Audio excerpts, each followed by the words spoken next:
Our sponsors for this episode are Gambino's Pizza in Newton. Gambino's Pizza in Newton is located at 1029 Washington Road in Cedar Village. They are open 7 days a week, 10 a.m. to 9 p.m. If you love pizza as much as I do, you know that you always have time and room for pizza. Not only can you dine in or carry out, but they have a huge menu of items to pick from, including wings, pizzas, salad bar, and not only that, but they have the only pizza buffet in Newton. If you're looking for a family-friendly environment or just need to stop in for a quick lunch over the noon hour, Gambino's has got you covered. Visit Gambino's Pizza in Newton at 1029 Washington Road in Cedar Village, or give them a call at 316-866-1778.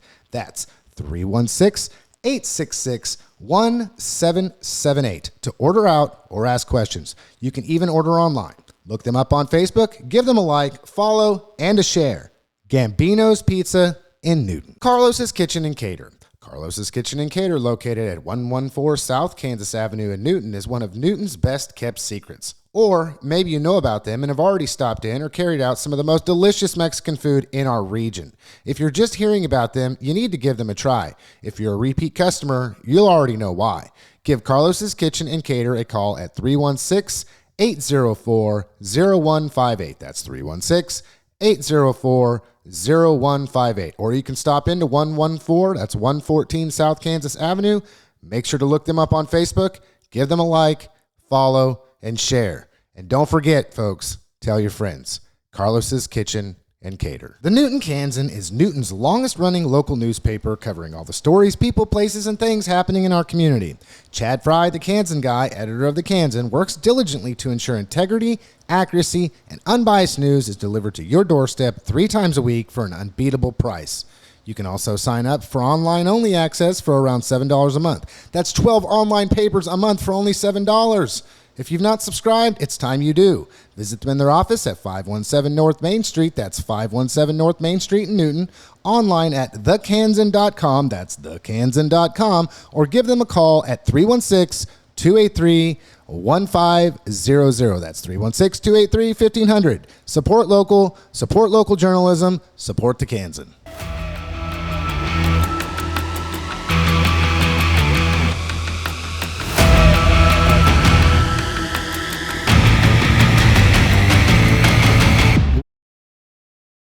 Well, hello, everybody, and welcome to this episode of HCTalk. As always, I'm your host, Lance Gormley, and once again, my two co-partners in crime are Andy Ortiz, local entrepreneur and businessman, and I'll have to say it again for the duration, because they can't kick him out yet.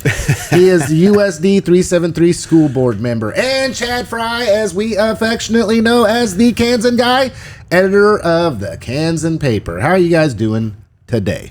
But today I'm back in black, baby. Absolutely. Nice. I'm seeing looking sharp, black underneath, black on top.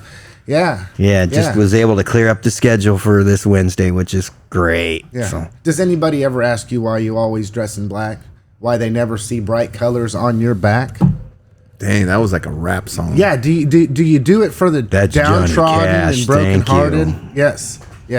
No, I do it. I don't know. I just do it. I just like it. You don't know look this, so but, fat. Yeah, Chad actually has bright green neon shorts on right now, and you can't see it because we're from the waist up here on the program. And he's wearing bright red socks with sandals.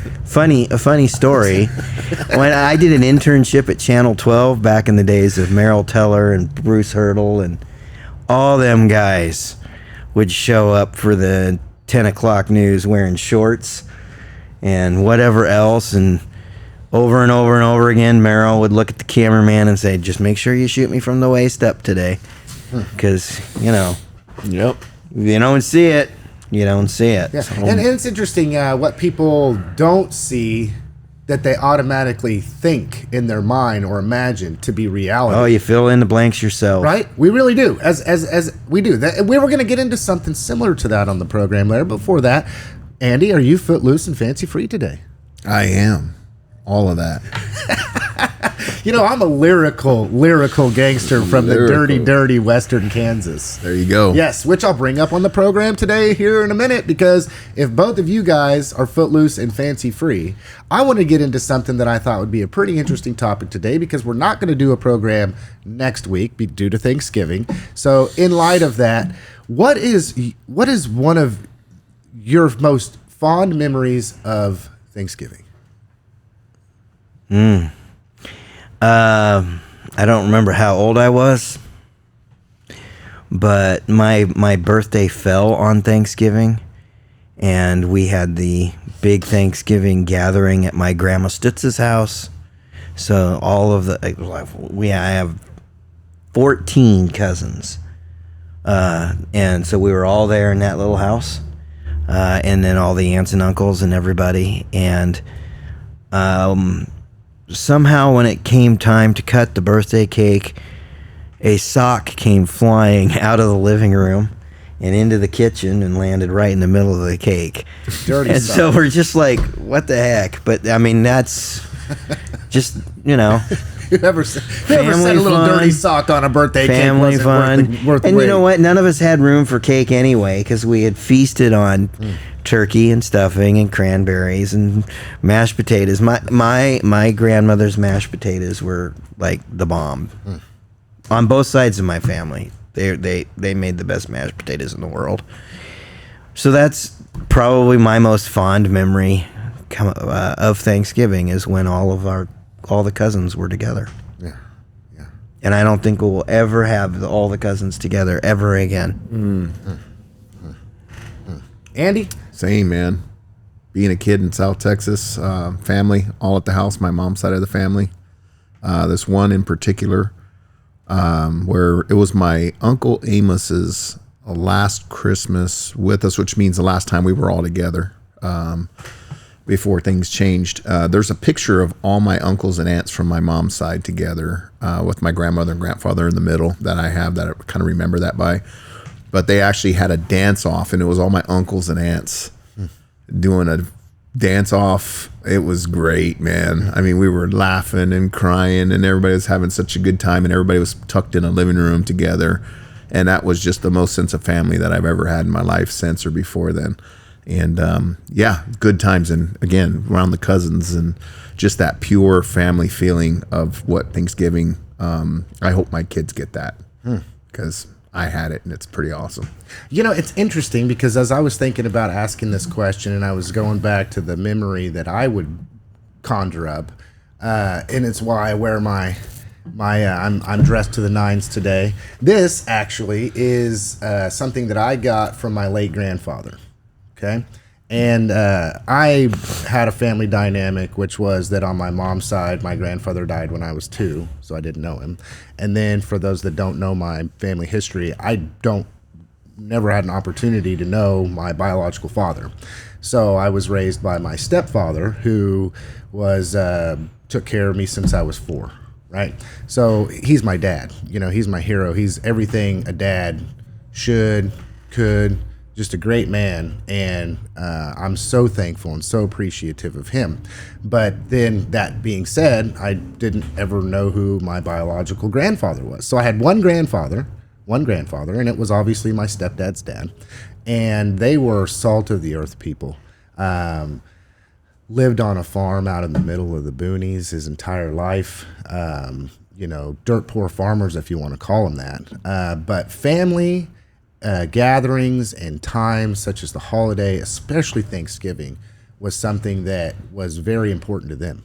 Right now, granted, I moved away from Western Kansas when I was 13, but I can remember about 12 or 13, I think I was, and we all had gotten together as a family, and that included grandma's sister, their kids, cousins, the whole thing. And there was enough of us that we had to go down to the local elementary school, basically, and have it in the gym.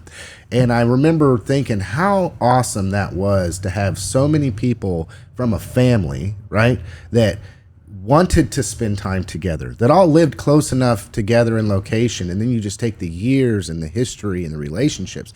And I remember same thing, just the feeling of family, the feeling of being together, the togetherness, the Thanksgiving of what there was and everything. And then, of course, that's about the time where seasons really start to change. And I don't know if you're from Western Kansas, but it gets brutal out there with wind and open spaces and weather and the whole thing. So I guess the question I have for the audience, if you want to answer, you do. If you don't, you don't. But what is something that you remember most about Thanksgiving, or maybe a family tradition that you still try to keep going and whatnot? But then I want to go this. Okay, so speaking of food, what is one of y'all's favorite Thanksgiving dishes? Is it a recipe that maybe somebody had that That's real easy for me. Okay. Turkey leg. Turkey leg. I get a whole You turkey want that leg. turkey leg. I take that right away. I don't wait for no women or children. I grab the turkey leg and Eat it take right it off the turkey. My uncle gave me a turkey leg. I had to be 6 or 7. And it was like a big deal for me because he made sure, with his family and as poor as we were, I got a whole turkey leg for Thanksgiving one year. He cut it off and gave it to me. It's my Uncle Noel. And that made me feel so damn special. It did something to me psychologically, I promise. Because every time on Thanksgiving since then, I've gotten the turkey leg. And he was a part of that, making sure I got a turkey leg. It's kind of like a family thing. Yeah. Which is kind of weird, but it was our thing, and it made me feel very special. Like, my uncle always made sure I got a damn turkey leg, a whole one. Everybody else could get everything, whatever was left. Anyways, so I still do that, but there's another one. It's a caveat, and I haven't had it for a while. And it's so simple, but it's so awesome. My Aunt Esmeralda makes mashed potatoes, and I'm going to share with her this piece of this clip when it's out and just send it to her because I love her so much for it. But one year I just got her mashed potatoes, and she brings them every Thanksgiving. That's her job for our family, to bring the mashed potatoes. That's her thing, right? Well, those mashed potatoes, I promise, are second to none. She laughs at me every time, but there's something special about it, and I think it's just her love and who she is, and me wanting to let her know that I loved her. Maybe, again, it's a psychological thing. It has to be, but her mashed potatoes are the best ever. And so the turkey leg and mashed potatoes, for me, that's where it's at. Yeah. Specifically from my aunt, though, the mashed potatoes. And I wonder, Andy, you think our generation and then our aunts, uncles, their generation, I would put money on the fact that was a recipe that was probably handed down from her mother. And then, of course, because the way that generation works, it was a recipe handed down from, there's a whole lot of time and relationship that used to revolve around food, i.e. Thanksgiving. So there's that. Yeah. Chad, what do you got? Food, Chad. I know you're getting hungry thinking about it. Well, right. This is a fairly recent development in my Thanksgiving, but my favorite Thanksgiving food now is my wife's pumpkin pie. She does not use canned pumpkin. The preparation of the Thanksgiving pumpkin pie starts in October, and that's when the buying of the pumpkins begins, and she bakes them and cooks them and then pulls it out to make pumpkin pie. Really? Real pumpkin pie. And now we know why Chad had fallen in love with Mrs. Chad.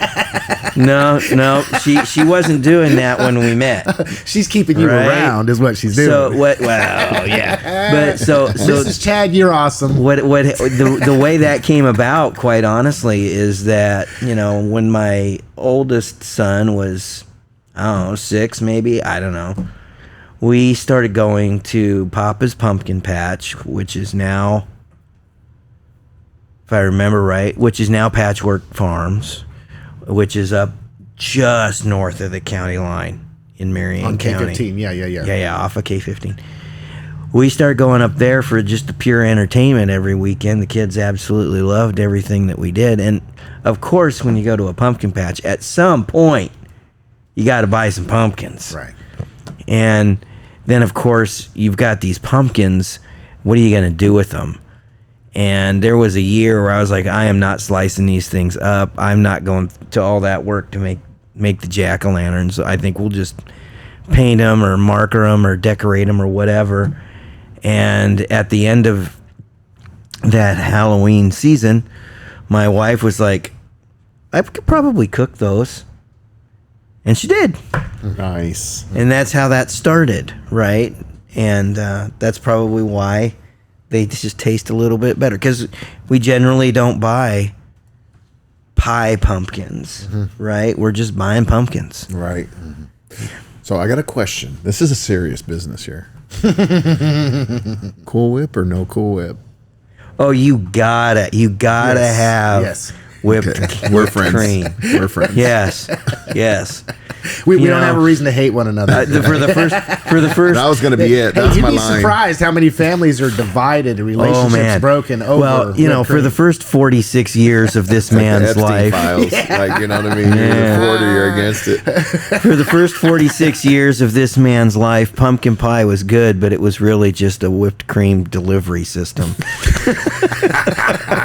That's my kind of, yep. You guys are There's changing some my pumpkin mind in there here, somewhere. Man. I start. So, yeah. I was gonna make this statement. I don't know. I'm not a Thanksgiving Nazi, but I don't like turkey. But I will say this: I do like turkey legs. So I'm kind of strange because Dark as meat. Andy mentioned the turkey leg, I'm like, man. Anytime I go to a fair or I do anything, I'm looking for that turkey leg. So, yes, I do like turkey legs, but I would trade up a Thanksgiving turkey for a ham any day, right? You're a ham guy. I'm a ham guy. Yeah. And then, so if I'm thinking, okay, sides, right, because we're thinking sides, then Chad's bring me over to the pumpkin pie side, because I'm like, man, I really do like pumpkin pie with whipped cream, absolutely. And then like a little dash of cinnamon in there. I don't know if anybody's recipe calls for that, but yeah, I like pumpkin pie. The two things that I could just devour is a type of cream corn that is corn with cream cheese. Yes. You guys have that? Oh, yeah. Okay, that is to die for me. Yep. And then the other one It's is insanely easy to make, by the way. deviled eggs. Like Deviled eggs are bomb. you give me a plate of 12, and that might be the biggest portion on my plate, and I'm sitting there eyeballing it because I can't just eat them all in front of everybody without giving everybody else to have a chance. But I'm just sitting there looking at them. It's like, how many can I take without making people mad? I need to try to snag one. For a lot of I years, love them, and there's a lot of work that goes into that too. for a lot of years at my mom's house, she would do a turkey and a ham. Now, think about this. We're all Iwegians. So you would think pork was, that's but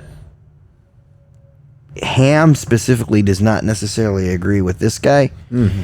And then the town that I grew up in, Wellman, Iowa, at one time, its claim to fame, it was the turkey capital of the world. Oh, wow. Before production moved to another facility, they Maple Crest Farms turned out You guys turkeys had like none turkeys other. coming out of your ears in that Yeah, community. so it was, and my grandfather on my father's side, which I never met because he passed before I was born.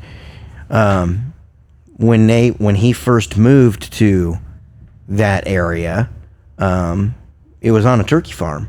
They raised turkeys. So turkey is the anchor of Thanksgiving for us. Yeah, I love turkeys. So you made me jealous with that comment, so I have to follow up on that. Deviled eggs, those are bomb for sure. Oh, yeah. For sure.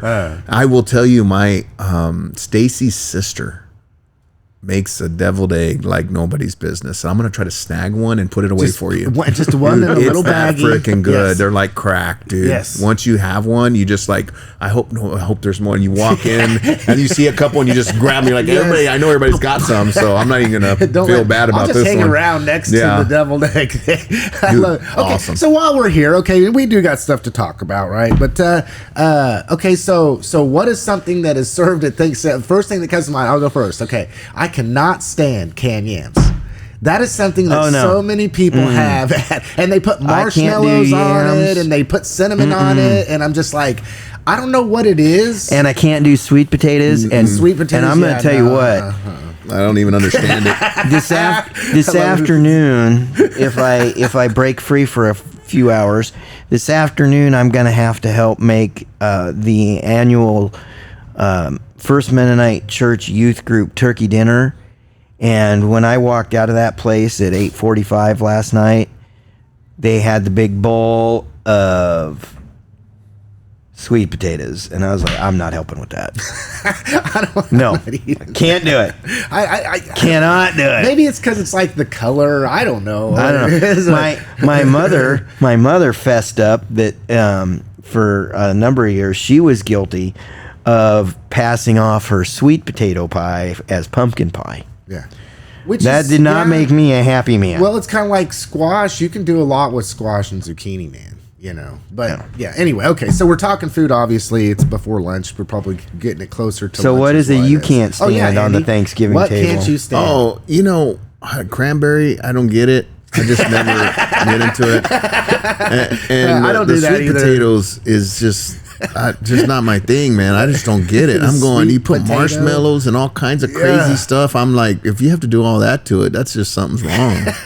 But then I go back and think about our whipped cream on our pumpkin pie, and you're like, just give me the green bean but casserole. I could eat a pumpkin. You know, I could eat a pumpkin pie without the whip, but it's just, why not? You know what I'm saying? Like, if you have to eat a pumpkin pie without the whipped cream, you might as well just give it up. Yeah. Cash it in. Cash it in. Like, I don't want the calories. Oh, no. Dude, you're eating pumpkin pie. You're going to have like 3,000 calories in this meal. I'll sit down and kill a pumpkin pie. I like pumpkin pie. Whipped cream or not, I'll kill that pie. What's funny is because, I don't think very many people have pumpkin pie except for during Thanksgiving. But, the stuff is there, so it's not like you can't go to the store and buy some make yourself a pumpkin pie if you want to make yourself a pumpkin pie. But I don't recall ever having a pumpkin pie, even as much as I love it, at any other time besides Thanksgiving, maybe Christmas. But we generally get a custard out of somebody, and Thanksgiving or Christmas is about the only time we're going to get that. Yeah. So, well, I will say that, coming to Kansas, 18, 19 years old, I started having these things called casseroles from you people around here. Oh, yeah. Yeah. I remember the first time it was tater tot casserole, and I was thinking, oh my God, what is this?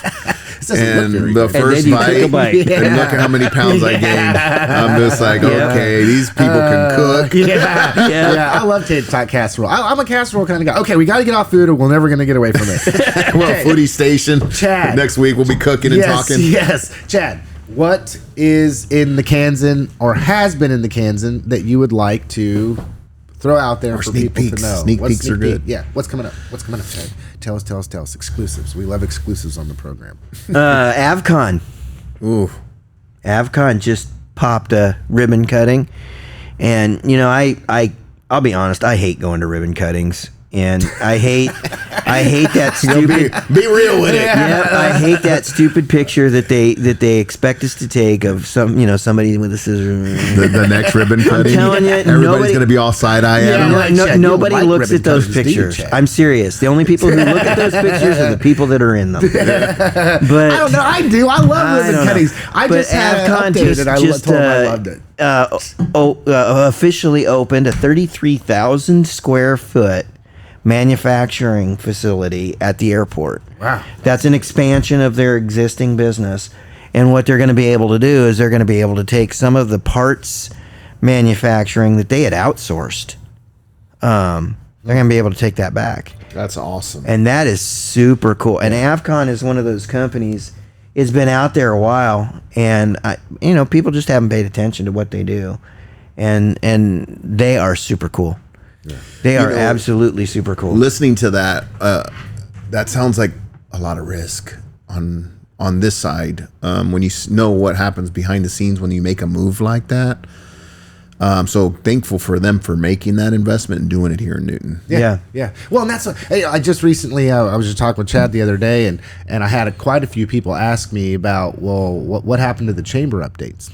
And it's like, well, you don't know usually. I mean, I see the numbers, but how many people just are watching it for whatever the reason, whether they enjoy it, whether they're, because we don't get a lot of engagements, right? Nobody's saying, hey, that was a great chamber update, okay, or whatever. But anyway, they had a changing of the guard with Kelsey leaving, and I knew in advance that we were going to take a short break and that we would pick it back up when their intern came, and they wanted to do the first update to introduce the intern. And I had mentioned on that update update that was released yesterday is, I really enjoy ribbon cuttings.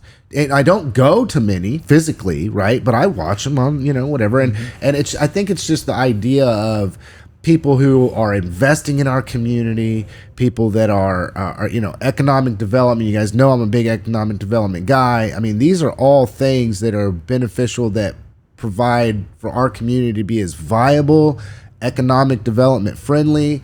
A lot of times it creates momentum where other people see businesses that are taking that risk and taking the plunge, and then they're thinking, well, if all these other people are doing that, and Pam Stevens, no, it was Terry Anderson, said that she had done 30 ribbon cuttings over the last year.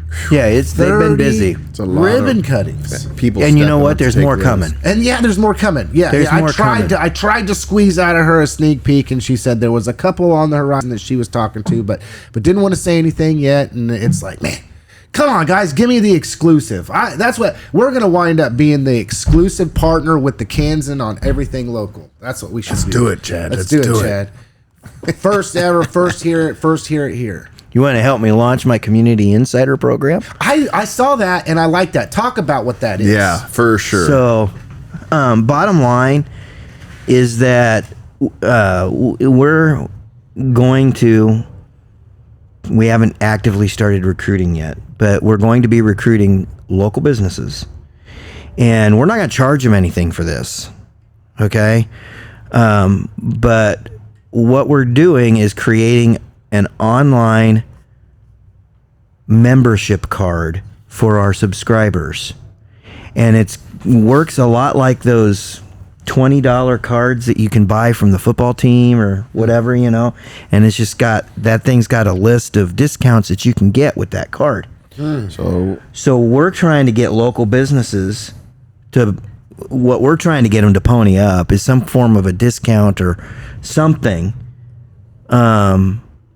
that will be tracked through the Kansan.com.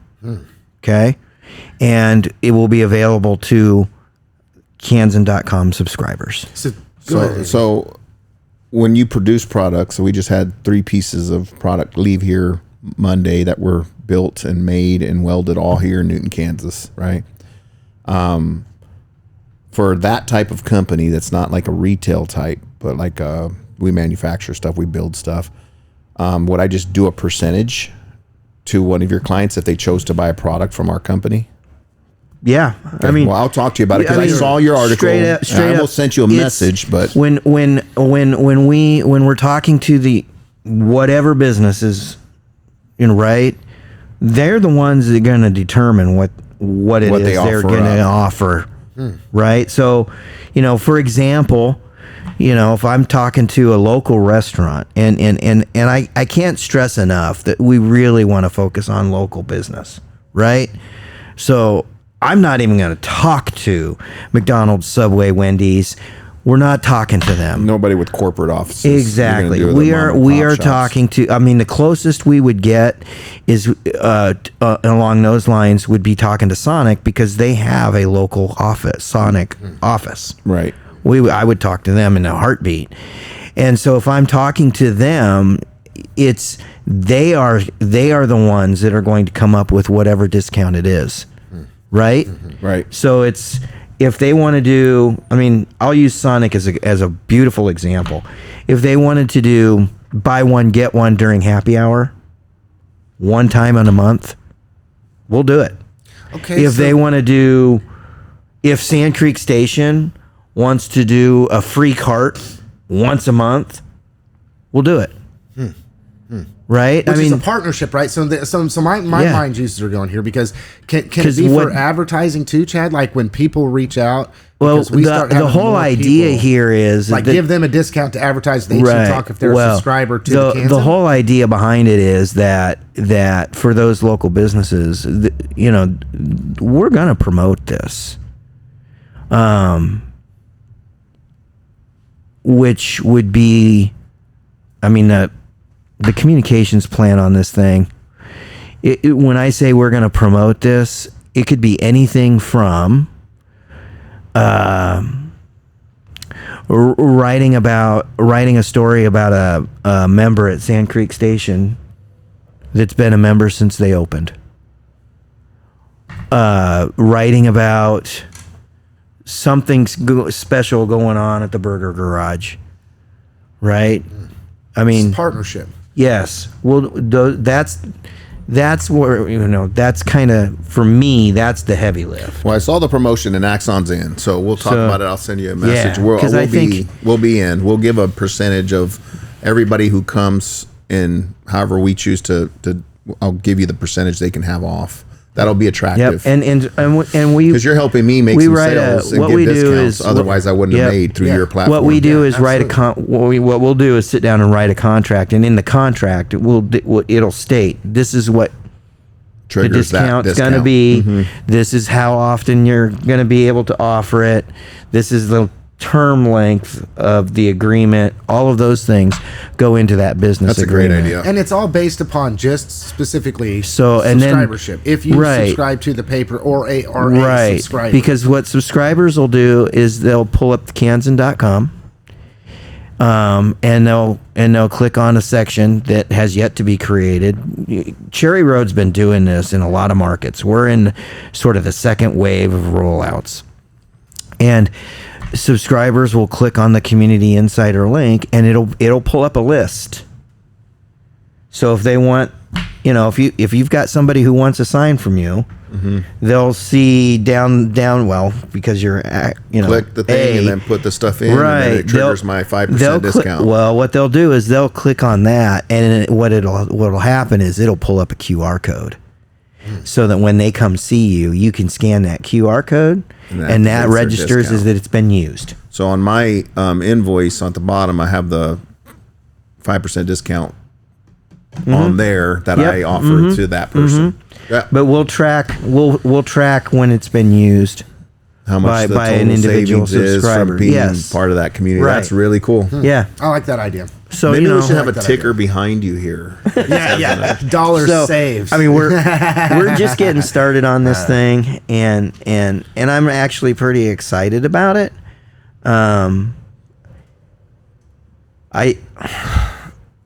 What I see it as, quite honestly, is value added for subscribers. My hope is that between myself and the other staff of the Kansan, that we can find enough businesses to partner with us that you can get more in discounts in a month than what your subscription gonna cost. That's my hope.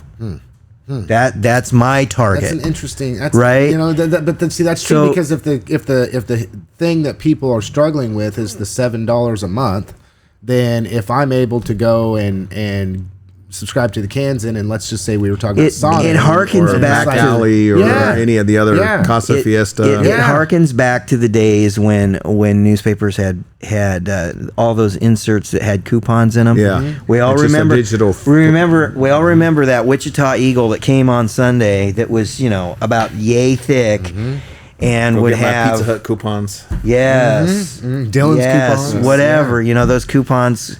If you used them all, and nobody ever did, but if you were to use them all, just in a week, you'd pay for your subscription for the month or a 10 year. times over. That's 1 week. what my hope is that we can drum up enough partners, and it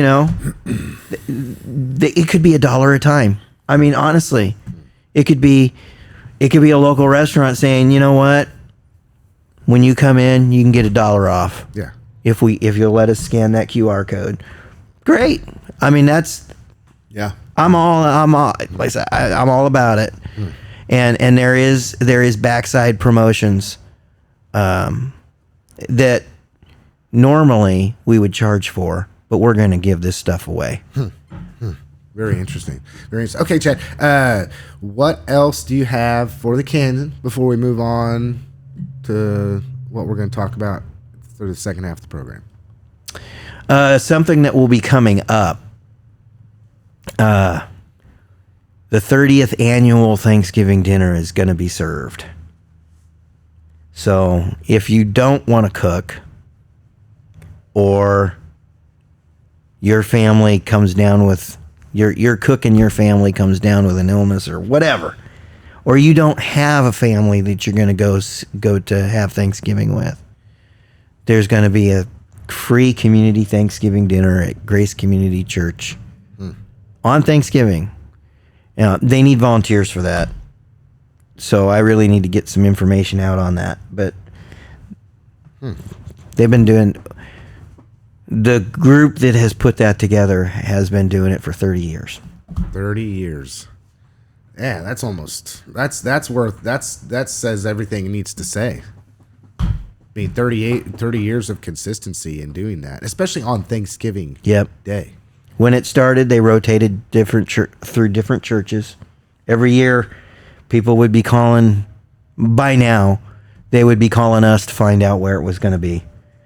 Right? Because it rotated. Now it doesn't rotate, so they don't have to call us to find out where it's going to be. But they'll call us and they'll want to know when it's going to be. And everybody who calls me always asks the same thing. They're like, "Seriously, this is free?" Yeah. You can donate the day of if you feel like it, but that donation won't go to Thanksgiving dinners. That donation will end up in the coffers of someplace like Salvation Army. So it's an awesome thing. That's amazing. I want it to be interesting if you do an article on that, just maybe somebody that's done it and why they do it. Because I'm sure everybody's reasons or whys are different. And one of the big players passed away this year. So that's why I was really excited to find out that, yes, it is going on. Next generation picking it up? So, yeah. People are stepping in. Yeah, because of the value of it, I'm sure. You know, and that's the thing is, if you're somebody that's finding yourself spending Thanksgiving alone or the holidays alone, look that up and go, because I'm sure that, you know, and I haven't been, right, but I can only imagine the type of community that you're able to plug into at a time in which you really don't want to be alone. Yeah.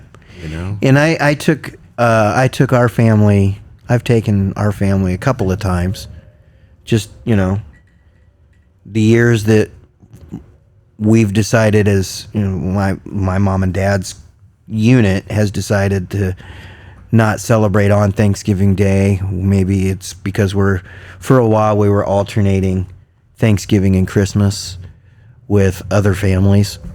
And so I've taken my whole brood, and what's amazing to me is that we would go in, we would get our plates filled, and then we'd sit at a table somewhere, and there were 5 of us. The tables, you always see 8 or more, and the next thing you know, you've got people that you've probably never even met sitting down to eat Thanksgiving dinner with you. And by the time that is over, you've got new friends. Yeah. And we are so fortunate to live in a community the size that we do, because I think that in a larger community, a lot of that focusing on the person and focusing on, you know, you're not just somebody else out here. You know, you're not just somebody that's who knows where from in the community that I live in, and I'll probably never see you again. It's very likely with the size of our community that you will know somebody that they know. You will have there's shared a connection of some kind. Yeah, absolutely. Okay, so anything else, Chad? Nope, that's what I got for now. For the second half of the program, I want to throw a couple things out there, and then we can. What about that investigation you're doing? I just wanted to be cool. Investigation. Got to keep that secret for now. Oh, dang. Put on that CIA hat. That NIA hat. I can't wait till that pours out. Oh, gosh. Yes. Hey, and that's going to be some top-notch stuff right there. I think people are it's going to blow their minds. You know what I heard? I'm not going to say it. Don't say it. I know. I probably heard the exact same thing. We'll get together afterwards to talk about that. But yeah, people's minds are, it's earth-shattering. It's Newton, Kansas earthquake, Harvey County earth-shattering investigative Your eyes are turning brown, by the way. No, we're just putting it on your plate. We're There's going got to to be expose something. the they and the them. The theys and the thems are coming out, folks. The theys and the end. And you'll never guess who the theys and the thems really are. It's coming out my rear this now. is funny. Okay, you guys don't even know exactly what we're going to talk stand about. up before I start drowning. So interesting that's actually kind of an interesting prelude into what we're going to talk about, because I want to say two things here. Okay, always remember that the eyes and the ears are the gateway to the soul, and that we need to be very careful what we give our ears to hear, our eyes to see, our mind to believe. And think about this in the context of information, misinformation, education with information. Okay? So things are not always as they seem. And have you or have we begun our own transformation in which we do not just take what comes across our eyes and our ears and believe it to be true?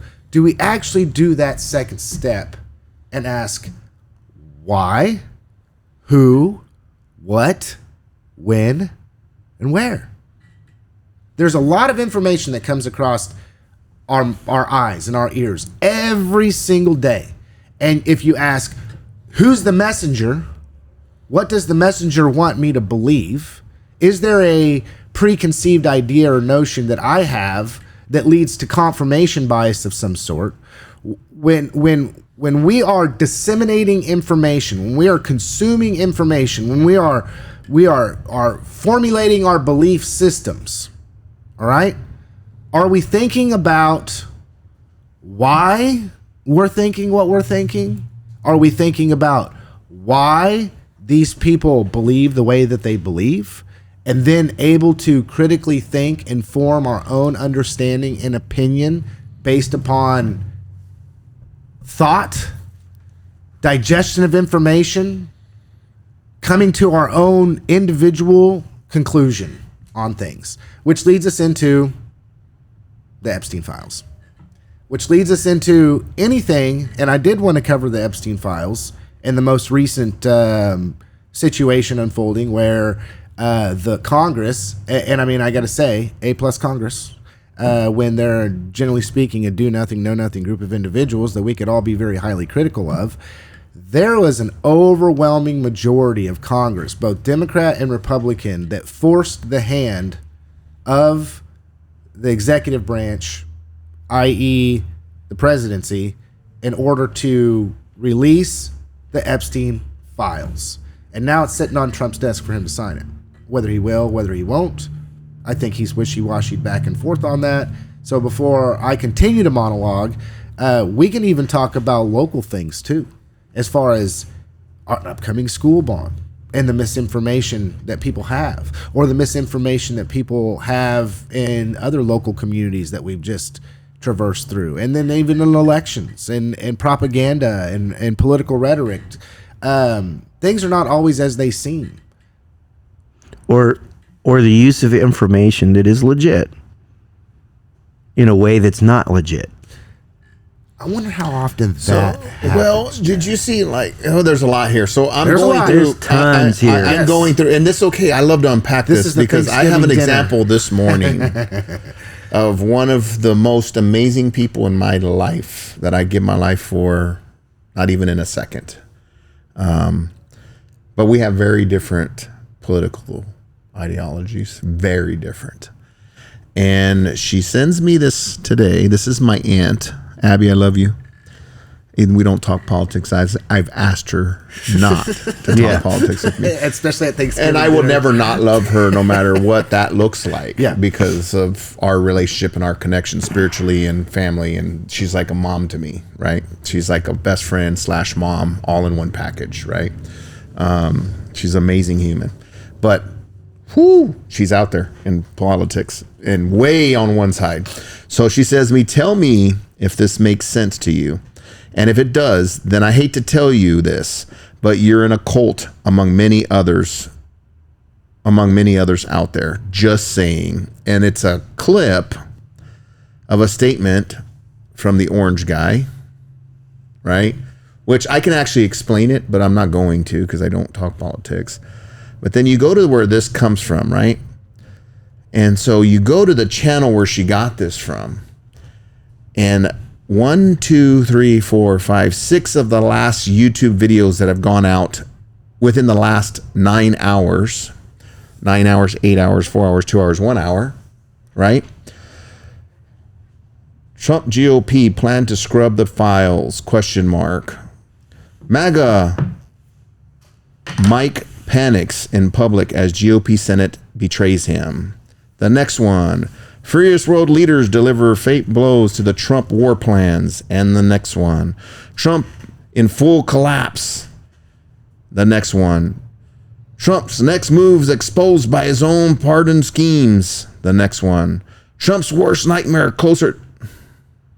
And if you were to scroll down this particular channel, every single post, and I said every single post without fail, that is the topic.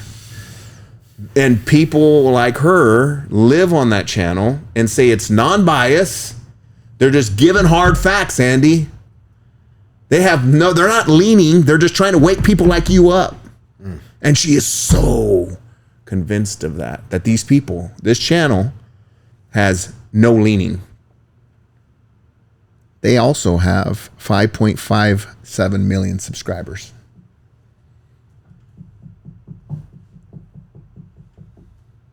So, what do you do with what you take in, how you hear it, your algorithms? She lives in a whole alternative universe and has no clue what's happening because her age and the way she sees the world doesn't understand the back end of the algorithms, the manipulations, and all that. Then you got stations like the BBC that she says is gold, non-biased, non-100% the best news you can get. It's not even in America. They're just showing us how it is. That's how the foreigners see us. And then you see what happened here recently with some of their clipping and manipulation of what they put out. And you're going, now, to be clear, Fox News has done it too. Yeah. And CNN has done it too. Yeah. And there's just as radical right-wing channels as what I just read on the other side. But the polarization between those two groups without the willingness to say, screw it, then I'm a rhino. If this is what you want to categorize as a non-conservative person, then I guess I'm not. And it's always specified to whatever that person's little ecosystem creates and their sounding boards of what they really want, or they somewhere along the line started believing something to a level where they just looked for that and they manifested it and they can't get off of it. So that's a long monologue to say that we're in a mess and we're divided like never before. And just that one little, my aunt could not click on YouTube. I love you, Thea, but it's just not how you see the world. And rationally go through that and go, maybe there's something here that doesn't look right. And I mean, I think that's 90% of people out there. Am I wrong? Chad, you're the one that writes articles, man, and been in this business a long time. My question to you is, Andy wrong? No, he's not wrong. The problem is that everybody goes to the clickbait. And there's a science behind this. They go to the clickbait, and as a media person, how do you unpack that? And how does it hurt? Or I help spend a your lot of time business? depressed. Really? So do you participate? Because there's a part of me that understands that yes, if we focused on certain things, and I could have a whole lot more subscribers, and I could have a whole lot more viewership if I bit into the apple. If I just said, we're going for viewership, it doesn't matter what we have. So if whatever we can get to have more viewership, that's what we're going to do. I'm maintaining a level of integrity and hopefully staying the course as much as humanly possible, that we are a local podcast that, generally speaking, tries to focus on our local area. And then for people outside, there is a little bit of something for them because they can see it from a perspective of three dudes that are sitting here in middle America discussing national topics without trying to do the same thing that everybody does, which is just clickbait the shit out of people in order for them to feed the angry algorithm and feed. We're trying to back away from that and show that there's a different way of going about it. We're not, we could wear costumes on the program, or we could do all these things, or we could get. Let me throw an example out for you. So, I spent months, 18 of them, writing headlines and stories about the Board of Education assessing the buildings and the needs of said buildings for Newton USD 373. Nobody cared. Nobody cared. Nobody read any of that. Did they read it, but Chad, when it's the silent majority? No. Understand, I got analytics to back this up. Nobody read that stuff. But when you write the headline, board to pursue a $50 million bond, now everybody's in. Okay? If I had wrote the headline of board to pursue bond for building repair, nobody cares. Right? Interesting. Nobody cares. The clickbait is it's $50 million. Which seems like an exorbitant amount of money, but it's really really not. I mean, it's really not when you have an HVAC system that costs $1 million. I know, and it's less than the two previous. It's less than the two previous major bond issues that they pursued. Okay, you same thing can be said for the whole process of the repairs to the Santa Fe Gym or Lindley Hall. You want clickbait? You want somebody to read it? Put Lindley Hall in the headline. Because there's controversy around Lindley Hall. Yeah, people, okay. Right. I'm so angry. I want to be angry at something. My life sucks. I mean, yes. You got two groups of people angry about it. Oh, God. Okay? It's right there. It's so frustrating. And that's just today. All those videos are today. No red flags. One narrative. How do we bring substance back to the forefront? This is the hard part for me, and what I've been diving into is I see this, and frankly, guys, what you're talking about is trying to create behavioral changes in large groups of people. And then how do you do that? Okay, so then let's do. Okay, so here's another question. Well, are they? It's like psychological warfare, right? And we can go back to all the things that even our own country has done to us, right? Is in psychological warfare and testing and all this type of stuff. America is not innocent. Oh no! In fact, we're one of the best. We are the biggest propagators. We are one of the best across the world. And if you can fool your own people first and foremost, then that's the test market to go out globally, and it's interesting to see how other people from other countries who are not saturated with the propaganda and the rhetoric that we have here in this country and the just constant bombardment of information, so much information. Oh, they're bombarded. It's just different information. Yeah. But see, is it the brain? Is it and how much of it is narratives we want from our country into their country, and we do a lot of that to the point of there's Muslim countries that have a gay-leaning Sesame Street, which would make a lot of people hate us on their station. What is that? And we were paying I think it was $2 million a year to keep something that program going. Yeah. And you get into the nuance of how we're spending money in other countries, and we justify somewhere along the line it helps us. Well, and go back to it right now. A big topic of discussion is our support of Israel and how much money we've spent. And they talk about it being anti-Semitism. And you know what? We'll talk about that on the next program. So 2 weeks, we'll get into the relationship between Israel and America and what some would And how call we use each other. some would call an unholy alliance. Oh, In fact, They're spying on us, and we're spying on them, and we're giving them money, and we're using them to do our dirty work on the backside, so it can't come back to us, and they're using us for things. It's unbelievable. And then we want to walk in there and act like peace brokers between them and I'm sorry. Isn't that crazy? Yeah, I am so sorry. That does not work for me. Yeah. It does not. So I'll say this. I'm struggling with it too. So many people right now in this country are starting to, on both sides, both Republican and Democrat, okay, are starting to have a real issue with this, what they would call an unholy alliance between Israel and America, and starting to ask the question, why? And when people are challenging me, I can give simple platitudes, right? I can give simple platitudes. Well, we want a number one ride or die ally in the Middle East, and Israel is that. And then someone asks the question, because I have somebody I have that sharpens iron with me, right? And the first thing they said is, okay, so what has Israel done for us in the Middle East? Gotta think about that. And somebody could say, oh, well, they have done this, but is the relationship more one way than the other? And then you get into the Epstein Files, and it's not even a conspiracy at this point in time, but to think that that's possibly some... No, there is not a conspiracy there anymore. 100% not a conspiracy. You catch what I'm saying? But how was it being deployed is the question, right? Yeah. And so we have these proxy quasi-frenemies, I will call them,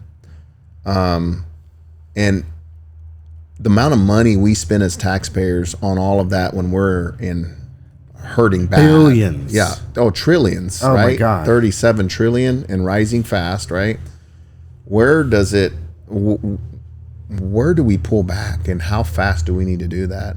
Because the instability of other places does matter to me as an American, because I think there is a lot of good that most of us do in the world most of the time. But trust me, we got a lot of blood on our hands. Well, there's a lot of people asking at this point in time as things come out, like the JFK files.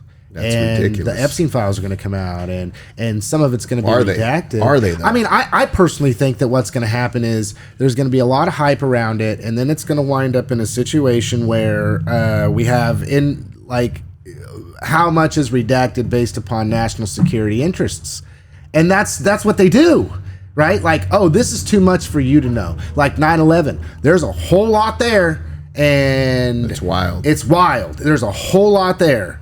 And of course, that was a tailor-made message to produce, and then it's on this next level. It's like a psyop. And I'm not saying 9/11 is a psyop. The feeling is that the CIA has gone so far that they're not controlled by anybody anymore. No, and that goes back as Americans, when do we say that's enough and create a different system that's not as jacked up? Don't speak too loud. Yeah, but a lot of people are saying this. But there's a lot of people that have fear. These independent voices have grown so much, right? Because we are able to do this, and this is the last thing we have in this country, is to be able to debate this stuff out and walk it to the middle and get uncomfortable with pieces of these conversations, because our FBI is no better. And you look at the Charlie Kirk deal. It's no better. And you look at the attempted assassination of Donald Trump and what they did with the shooter's body and how they didn't do this. And the apartment was scrubbed, and the kid had 6 cell phones, and it's just unbelievable. Yeah, and then there's even communications between the FBI and the CIA come out and say, oh, no, there was no digital footprint of this person. But then you have a private investigator that goes out and says, well, actually, there was actually quite a bit of a digital footprint. So why is my government lying to me? So I'm this crazy, right? We're all going to wind up going out and starting our car and no, but I mean, there's a lot of bigger platforms talking about made this in Israel and making sense of. I think a lot of Americans are done and pissed off. Like, I'm so wild. Like, Cash, was he a plant the whole time? Is he part of the game? Does Trump even know if he is or isn't? Like, I'm at that point where I'm like, I don't trust any of them. None. Zero. Dan Bongino. Oh, dude. What's her name? Our Attorney General. Dan Bongino. Like, our Attorney General was in Florida, right? While Epstein was doing all his stuff. That's a problem. Yeah. And you didn't know? And she graduated up, and you think that's an accident? And does Trump does he know about that stuff? I know he knows where more of the bodies, but he's not a politician. He wasn't a lifer. He's a business guy, but he's not dumb. Yeah. And is he a part of it? I don't know. But something's real wrong, and we need to start talking about it, because it's not okay for them to divide us as individuals and as family members and as friends, like my beautiful Tia that I love to death, who we really don't agree with this stuff. And I find myself getting frustrated with her when we discuss the topic. Well, and then let's go here. But there's not questions that she asks me that I shouldn't be able to reverse engineer. I find myself getting frustrated when I don't want to do the homework, because sometimes she asks me questions that make me uncomfortable with the people I'm supporting openly. Well, and what is truth? Here we get back to this question. What is truth? If your pursuit is truth, then how can you say that what you believe is in fact truth? How does somebody affirm, no, this is what really happened? Well, how do you know that's what really happened? I mean, at this point, Candace is really putting it on. Yeah. She's getting uncomfortable. And some of it's wackadoodle, but some of it's pretty damn spot on. Well, and then there was a question. I was listening to Michael Savage. I like Michael Savage podcast, and he even brought up that some of them are getting. Give us a shout out, Mike. Yeah, Mike Savage, you're awesome. I actually had covered something on this podcast, and I know he must listen to this podcast because he covered something about 3 or 4 days later. Either that, or we're just kind of hitting the tempo of what people are talking about. I don't know yet, but we appreciate you, Mike. Some Savage Nation. So, and I've listened for years and years and years, and I like his pragmatic thinking, and he's not really he's really independent when it comes to stuff, and just has a different worldview, and is an older guy, and he's a CIA operative. Probably, yeah. I didn't say that, Mike. I didn't say Tucker, that, Mike. possibly one. I mean, that's where I'm at. Yeah. I'm thinking he's going to be disavowed here pretty quick. That's where I'm at, though. I mean, you know what I'm saying? The question. I'm there. Is that crazy? And he was talking about the fact that when people get into this type of thinking, it's very healthy because it's critical thinking and there's a lot there. But how quickly does the mind bend? Because everything that you believed and held dear down to your core belief is now not and can't be affirmed as truth.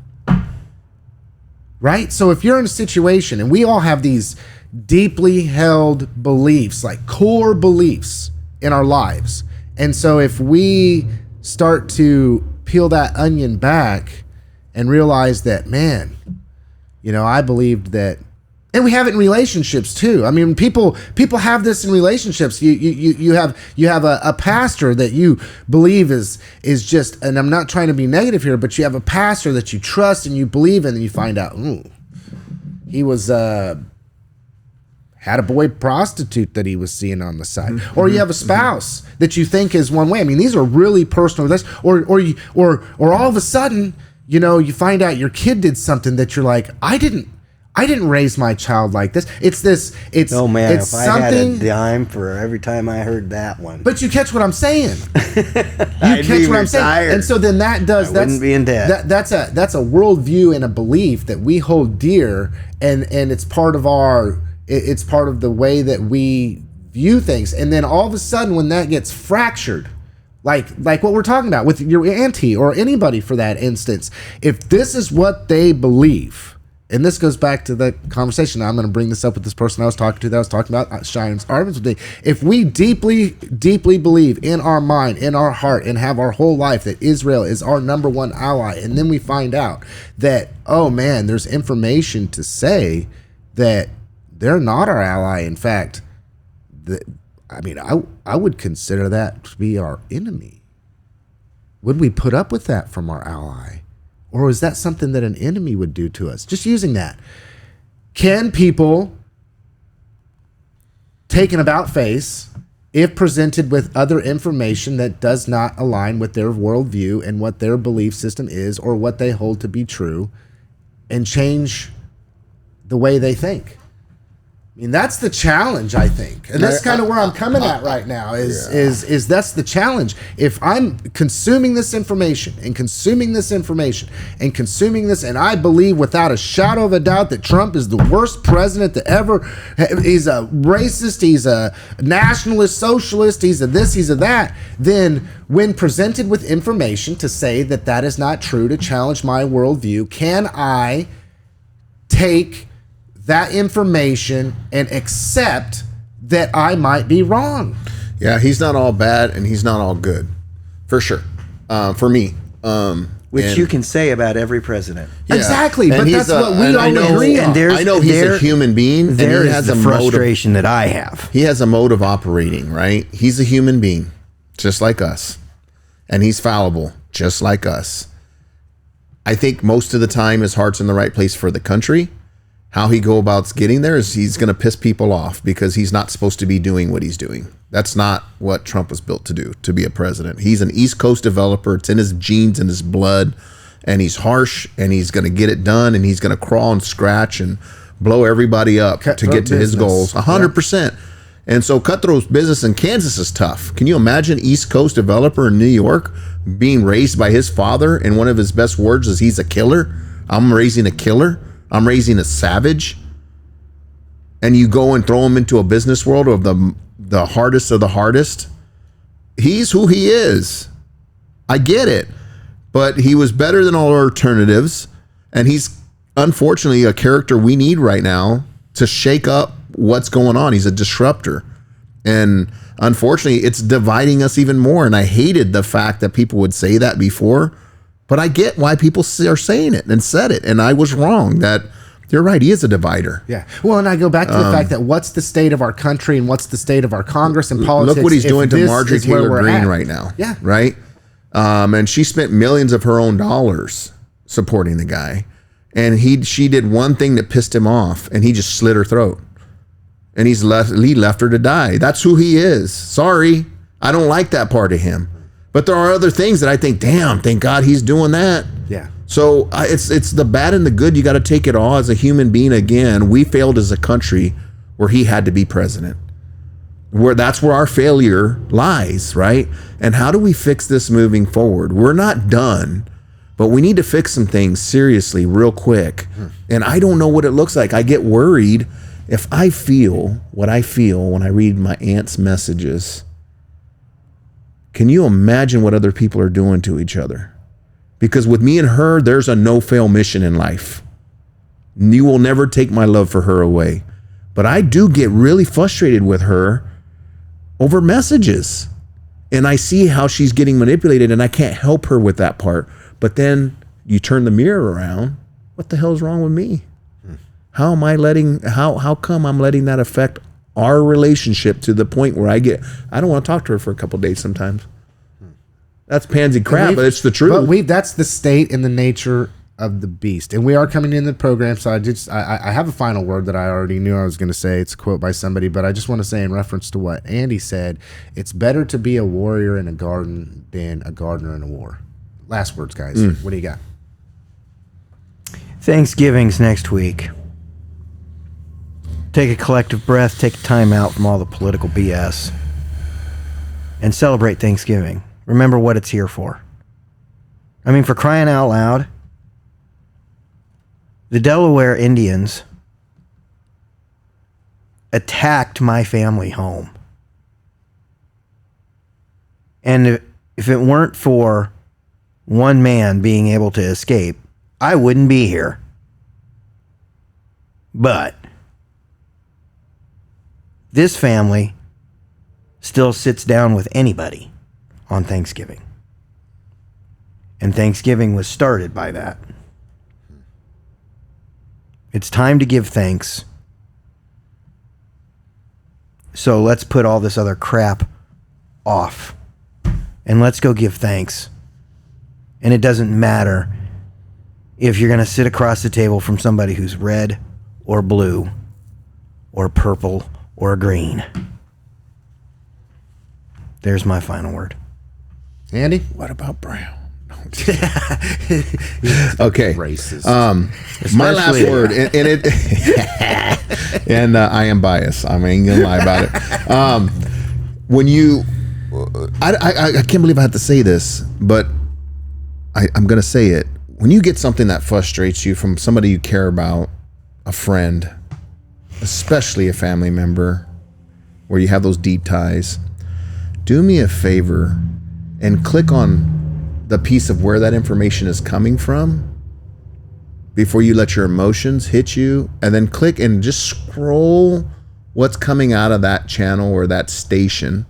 And sometimes they're bots, people. Learn how to identify that, because once those bots start coming on you and it starts knowing that you're getting emotionally reacted to the content, it's going to work on you even harder, because it wants to keep you there and it wants to keep those emotions going, which usually doesn't mean well for the actual person that just flippantly sent it, because it triggers a belief within themselves. Just give yourself a little bit of time and do that, and start checking your own biases, and just send a question to the person that sent it to you and say, do you see something weird here? And leave it there. Don't overtalk, don't overspeak.